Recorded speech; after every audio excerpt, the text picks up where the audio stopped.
L'empereur nous a lu après dîner la mort de Pompée, que les journaux disaient occupait beaucoup Paris en ce moment par ses haïsons. Et à ce sujet, on répétait encore qu'on y avait été obligé de défendre Richard, observant qu'assurément au 5 et 6 octobre, Louis XVI était loin d'imaginer qu'on fût jamais dans le cas de les proscrire pour les compétents autres. Si que les choses ont bien changé, a dit l'empereur. Mardi 30. L'empereur, après quelques tours dans le jardin, est entré chez le général Coco, où il s'est occupé longtemps, les compas et les crayons à la main, a arrêté les dimensions de la côte de Syrie et du plan de Saint-Jean d'Acre, dont il a chargé, en marquant quelques points autour de Saint-Jean d'Acre. Il disait, j'ai passé là de bien mauvais moments. Le soir, le mariage de Figaro, qui nous a osé et intéressé beaucoup plus que nous ne nous y attendions. C'était la révolution déjà en action, disait l'empereur en fermant la livre. Mercredi 31. Le temps a été épouvantable. À peine l'empereur a début sur les 3 heures, quand il y a le salon de Madame de Montelon, il y a eu quelque temps, les 1001 nuits, qui a trouvé sous sa main et jetant ensuite les yeux sur un volume du Moniteur qui travaille en ce moment, Monsieur de Montelon, et qui se trouvait ouvert aux négociations pour un armistice maritime en 1800. Ici est enseveli plus d'une heure. Après dîner, l'empereur a lu d'abord la mère coupable à laquelle nous avons trouvé de l'intérêt, et puis Mélanie de la Harpe qu'il a trouvé méchamment conclu et fort mal exécuté, une déclamation boursouflée, disait-il, tout à fait dans l'esprit du temps, bâtie sur des calomnies à la mode et de faussetés absurdes. Quand la Harpe écrivait cette pièce, un père n'aurait certainement pas eu le pouvoir de forcer sa fille à être religieuse. Jamais l'autorité ne donné les mains. Cette pièce jouée au moment de la Révolution n'a de son succès qu'au travers d'esprit du moment. Aujourd'hui, que la passion est tombée, elle ferait pitié. La Harpe n'a fait que des fausses peintures. Il ne fallait point attaquer des institutions vicieuses avec des instruments vicieux.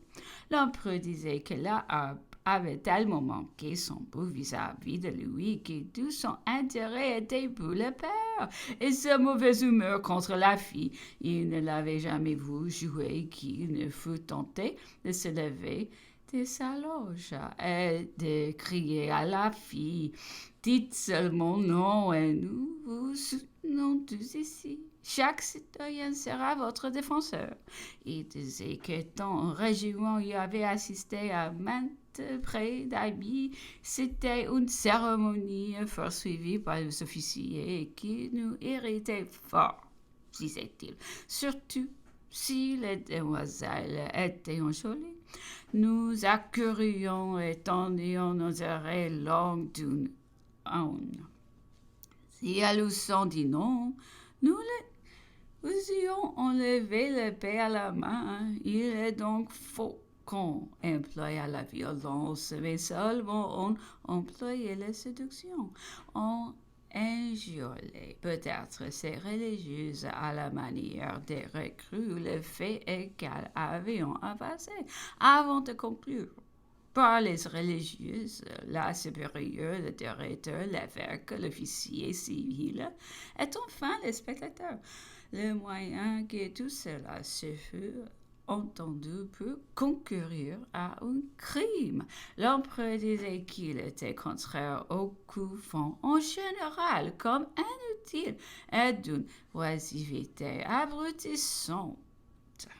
Pourtant, d'un côté, disait-il encore, il y avait certaines choses à dire en leur faveur, et tolérer, astreindre leurs membres à être utiles et reconnaître des vœux annuels était selon lui le mieux, mais se termine, et c'est ce qu'il avait fait. L'empereur se plaignait de n'avoir pas eu le temps de compléter aucune de ces institutions.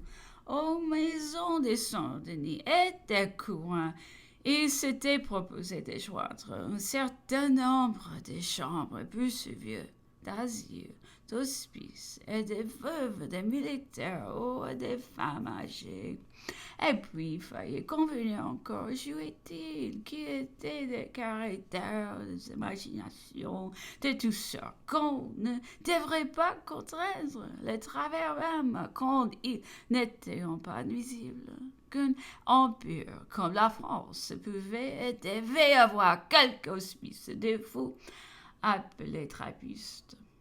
Au sujet de ceci, il observait que sûrement, s'il venait dans la pensée d'un homme infliger des pratiques qui, observant, elles passeraient à juste titre pour la plus abominable des tyrannies, et qui pourtant elles pouvaient faire des délices. Et c'est lui qui se les impose volontairement. Voilà l'homme. Ses bizarreries ou sa folie. Il disait qu'il avait permis les moines de Mont-Cenis, mais ceci du moins utile, était utile, très utile, et pourrait même dire héroïque.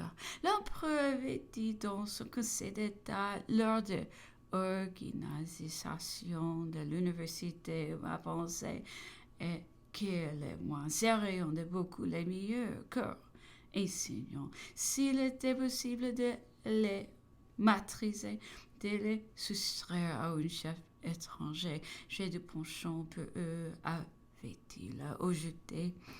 J'aurais peut-être eu la puissance de les rétablir, mais ils me l'ont rendu impossible. Je ne fais rien pour le clergé, qui ne me donne aussitôt lieu de m'en repentir. Ce n'est pas que je me plaigne précisément de vieux clergé, j'en suis même assez content, mais on enlève les nouveaux prêtres dans une doctrine sombre fanatique. Il n'y a rien de quelqu'un dans les jeunes clergés. Je n'ai rien à dire contre les anciens, les vieux évêques, ils se sont montrés reconnaissants de ce que j'avais fait pour la religion. Ils ont répondu à mes espérances. Le cardinal de Voisgelin était un homme d'esprit, un homme de bien qui m'avait loyalement adopté. L'archevêque de Tours, pareil, homme de beaucoup d'instruction et qui nous a fort servi dans nos différends avec le pape, mais toujours demeuré fort attaché. Le digne cardinal du Bel-Oeil, les bons archevêques Roquelaire m'affectionnaient sincèrement. Je n'avais fait nulle difficulté de mettre l'évêque poussé au nombre des dignitaires de l'université, et je ne doute pas qu'il ne fut un de ceux qui s'y conduisaient le plus sincèrement dans mes intentions. Tous ces anciens évêques auront ma confiance et ne le trompent pas. Ce qu'il y a de singulier, c'est que ce dont j'ai eu à me plaindre sont précisément ceux que j'avais fait moi-même, tant il n'est que trop vrai que l'onction sainte et nous attachons au domaine du ciel ne nous délivre pas des infirmités de la terre, de ses travers, de ses vilonies, de ses turpitudes.